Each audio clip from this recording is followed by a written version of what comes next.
పల్నాడు జిల్లా గురజాల నియోజకవర్గం పిడుగురాళ్ల పట్టణంలోని బ్రహ్మానందరెడ్డి కాలనీ 11వ వార్డులోని బైబిల్ మిషన్ చర్చ్ నందు పల్నాడు డిస్ట్రిక్ట్ పాస్టర్స్ ఫెలోషిప్ వారి ఆధ్వర్యంలో నిర్వహించిన ఐక్య గ్రాండ్ క్రిస్మస్ వేడుకల్లో గురజాల శాసన సభ్యులు ఎరపతినేని శ్రీనివాసరావు ముఖ్య అతిథిగా పాల్గొన్నారు. ముందుగా పాస్టర్స్ అందరూ శాసన సభ్యులు ఎరపతినేని శ్రీనివాసరావు గారికి ఘన స్వాగతం పలికారు. అనంతరం చర్చిలో ప్రత్యేక ప్రార్థనలు నిర్వహించి శాసన సభ్యులు గారిని ఘనంగా సత్కరించారు. ఈ కార్యక్రమంలో తెలుగుదేశం పార్టీ సీనియర్ నాయకులు, అభిమానులు, కార్యకర్తలు భారీ సంఖ్యలో పాల్గొన్నారు. అన్ని మతాల ఐక్యవేదిక భారతదేశం ఇది సెక్యులర్ కంట్రీ. సో అందరికీ దీంట్లో స్వేచ్ఛ ఉంటుంది. ఎవరి మీద దాడులు చేసే పరిస్థితి ఈ దేశంలో లేదు.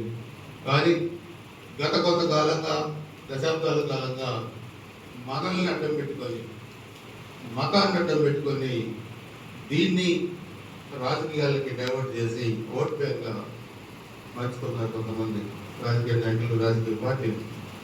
సో దానివల్ల ఈ మధ్య మీరు కూడా చూస్తే మన గెలుపు కోసం ఎవరైతే పాటుపడ్డారో దాంట్లో ఆస్తుల పంపకం ద్వారా విడిపోయినప్పుడు సోషల్ మీడియాలో ఎటువంటి దుర్మార్గమైన పోస్టులు పెట్టించారు అందరినీ ఒకసారి గుర్తు తెచ్చుకో. మళ్ళీ ఈ మధ్యనే అసెంబ్లీలో నిన్నగా మన 3 రోజుల క్రితం ముఖ్యమంత్రి గారు ప్రకటన చదివారు.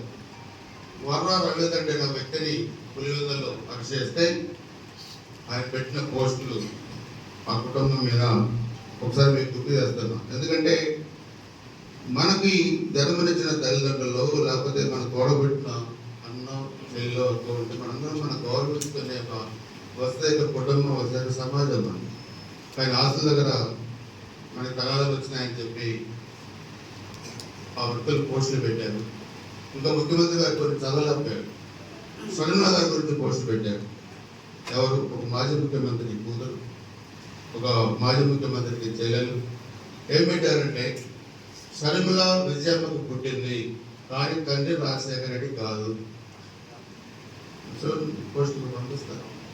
వర రవీంద్ర రెడ్డి అనేవాడు జగన్మోహన్ రెడ్డికి దగ్గర పిఏగా ఉండే వ్యక్తి పెట్టి ఎవరు ఖండించాలి? ఖండించాల్సిన బాధ్యత అన్నగా లేదా?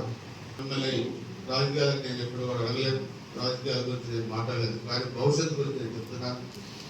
ఇది ఒక మంచి ప్రభుత్వం. ఈరోజు మీ అందరి సహకారం, మీ అందరి ఆశీస్సులు, దేశ ప్రభుత్వ ఆశీస్సులతో ఈ ప్రభుత్వం వచ్చింది. ఇది మీ ప్రభుత్వం, మీరు ఉపయోగించుకోండి. ఈరోజు నాకు రికమెండేషన్ ఇచ్చారు. పట్టాలు, ఇళ్ళు, అదేవిధంగా చర్చ నిర్మాణానికి నిధులు అడిగారు. ఇవన్నీ కూడా ఎన్నికల ముందు కూడా చెప్పారు. తప్పకుండా మీరు నాకు ప్రయారిటీ ప్రకారం ఇవ్వండి. అన్ని మండల హెడ్ క్వార్టర్స్లో ఇళ్ల స్థలాలు కానీ ఇళ్ల నిర్మాణానికి కానీ ప్రభుత్వం నుంచి నేను నిధులు మంజూరు చేస్తాను. అదేవిధంగా కొన్ని ఫారిన్ ఫండ్స్ కూడా ఉన్నాయి. చర్చ నిర్మాణానికి ఇచ్చే దాతలు కూడా ఉన్నారు. నేను వాళ్ళతో కూడా మాట్లాడాను. ఈ ప్రయారిటీ వైజ్కి ఇస్తే వాటికి కూడా నేను ప్రభుత్వ నిధులతో పాటు ఆడదులు కూడా ఇప్పించే ఏర్పాట్లు కూడా తప్పకుండా చేస్తాను. అదేవిధంగా మీకు ఏదైనా ప్రభుత్వంలో పనులు, సపోజ్ హాస్పిటల్ పనులు కానీ, ముఖ్యమంత్రి సహాయ నిధి కానీ, ఎవరైనా మన పిల్లలు చదువుకున్నారంటే కొన్ని ఫ్యాక్టరీస్లో జాబులు కానీ ఏదైనా అడగదు. ఈ రికమెండేషన్లో మీరు అడిగిన పనులు ఉండొచ్చు, అడగిన పనులు ఉండొచ్చు. ఏదైనా మీరు తప్పకుండా చేసుకోండి. నా పరిధిలో చేసేది నేను కానీ ప్రభుత్వ పరిధిలో చేసే కార్యక్రమాలు కూడా నేను ముఖ్యమంత్రి గారి దృష్టి కూడా చేసుకుంటాను.